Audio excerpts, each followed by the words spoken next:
श्री राहुल गांधी जी ने 72,000 प्रति साल का गरीब जनता जो 20% जो बॉटम ऑफ द रैंक मानी जाती है देश में, उनको ये मिनिमम इनकम का वादा किया है, जहाँ पे जो उनकी महत्वाकांक्षाएं हैं, जो सम्मान मिलना चाहिए। जब हम कहते हैं देश में प्रगति होनी चाहिए, हर वर्ग की प्रगति होनी चाहिए, और जो श्री राहुल गांधी जी हमेशा से मानते रहे हैं कि एक ही देश में दो भारत नहीं हो सकते हैं, जहाँ पे एक तरफ आपके सूटेड बूटेड लोग 9,000 करोड़ प्रतिदिन का कमा रहे हों और दूसरी तरफ लोग 20,000 12,000 तक भी महीने का नहीं कमा पा रहे हों परिवार।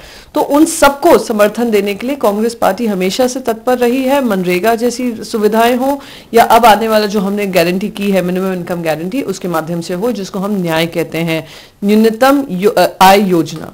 शारदा पीठ जो कॉरिडोर है, शारदा पीठ जो मंदिर है, वो आस्था का विषय है और बहुत सारे कश्मीरी पंडित ही नहीं, बहुत सारे हिंदू जो धर्म मानते हैं और हिंदू धर्म का पालन करते हैं, उनमें विश्वास है।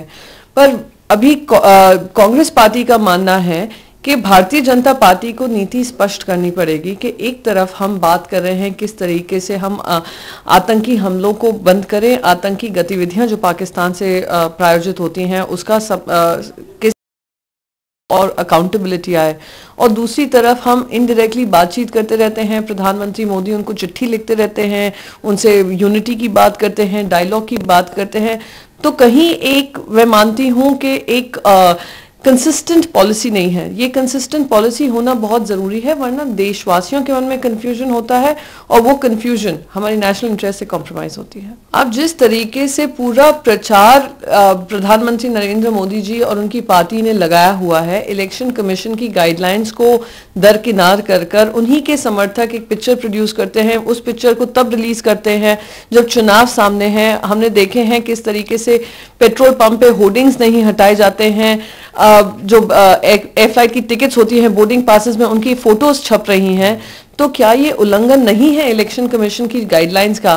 क्या इलेक्शन कमीशन की गाइडलाइंस सिर्फ जो विपक्षी दल की पार्टियां हैं उनके लिए लागू होती हैं, प्रधानमंत्री नरेंद्र मोदी इन सबके ऊपर है?